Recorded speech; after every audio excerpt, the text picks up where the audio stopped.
Hello everybody, it's been a long time since we last did an episode. Welcome to episode 4 of the Versantus Podcast. We are with marvelous news here because last week we were in London. Yes, it was quite an unexpected trip actually. We kind of got notified of an event, didn't we? Like a day before, which was a lot of kind of like trying to book trains and trying to figure out how to get there. But we ended up having a nice little surprise trip to London last week. It was last Tuesday and it was last minute booking, last minute sorting out school runs, and we were invited by DGenius. Yep, DGenius, who run an event called the Paid Media Summit. They've been contacting us for a little while now, and hats off to them. They eventually got hold of our attention. It was a very early start as well, at least for me. So I normally get up super early. I've got a 6-month-old, but I was up at like 4 in the morning. I think I was a bit too eager. We got to London, we got to Paddington, which is where this particular Paid Media Summit was taking place. It was really nice. It was like a hotel, wasn't it? Was it a Hilton? I believe it was Hilton Paddington. With most of these kind of talks, there's always like a couple that either aren't relevant or are trying to sell you something. But generally speaking, hashtag not sponsored by DGenius at all. But they were all actually incredibly relevant, really interesting.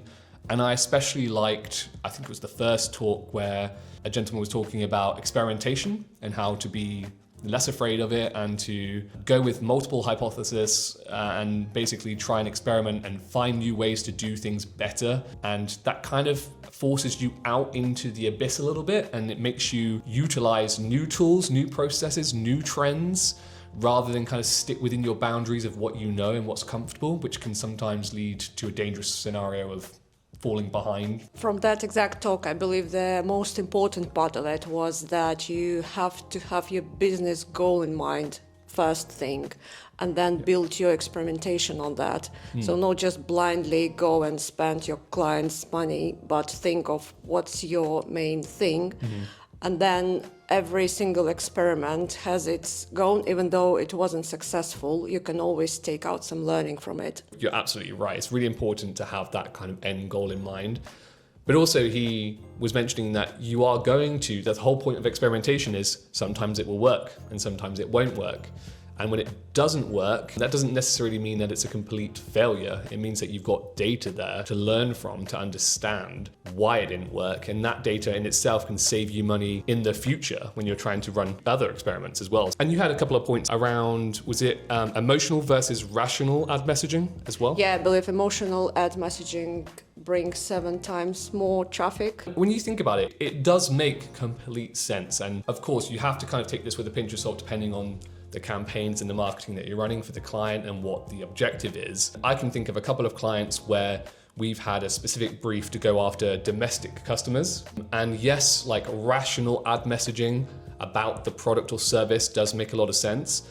But again, experimentation, having variations into more emotionally driven language is obviously going to pull at the strings of people a little bit harder than just the rationality of it all. As much as we all like to think we're rational human beings, I think a lot of us, at least deep down, are emotionally driven. And yeah, that was an interesting one. And we've actually started implementing that across some of our clients, haven't we, as well? Sure, this week I actually started my Monday with tweaking our ad messaging. Yeah. And I have some running already with that emotional input, and we'll see where it gets us.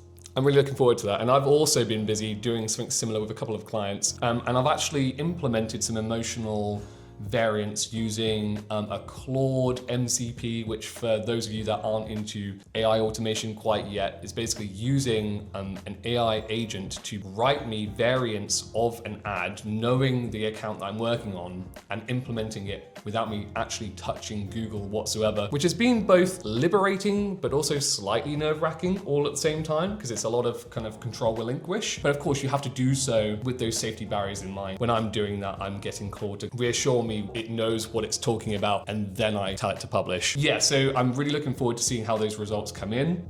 I think there was a stat on it that like 90%, and I don't know where this data came from, so I'm not going to hold on it, but of buyers have already picked you or shortlisted you before they have actually converted or inquired with you. They're already aware of you beforehand. Old marketing used to be very much on last click conversions. And what I mean by that is kind of, very much black and white. Somebody finds your brand, goes onto your website, either orders a product or inquires about a service. And we just associate the last click. It came from Google Ads, it came from Facebook. But I think I know for certain now it's a lot more complicated than that. And it has always been to some degree more complicated. But I think now with the inclusion of AI, it's no longer acceptable just to have that last click mentality. You've kind of got to think about the whole funnel, essentially. One of them was about offline conversions, which we are kind of playing a little bit of catch up on. Yes, I believe it was a really important note there about having your CRM on hand and having those reports as well, matching those to what you can see on your Google Ads account. As a Google Ads manager, you can say to your client, yes, we've delivered X amount of conversions for you, but all of that data is really engineered off of what you've implemented. So if you've got 20 form completions for a great price, that looks good on paper, but it's not necessarily valuable if those conversions are spam or asking for a service that they don't offer. So ensuring that you've got that offline conversion visibility ensures that you're covering invisible conversions that you wouldn't have picked up anyway. So it's giving you more data, but also you're then able to refine what is considered a good high quality conversion. And then you're able to train Google's algorithm and Google's, bid management off of achieving higher value, higher quality conversions over lower value, sometimes completely irrelevant conversions. So it's not that awkward kind of end of the month chat where you're like, hey client, we've just delivered so many conversions for you, we're so happy. And the client's like, yeah, but actually out of those 100 conversions, I think we've seen maybe 1 or 2. And I think just generally speaking, brand visibility, so brand awareness is kind of snubbed a little bit by a lot of business owners, because brand awareness is a lot about impressions and less about conversions, and people really do struggle to get their head around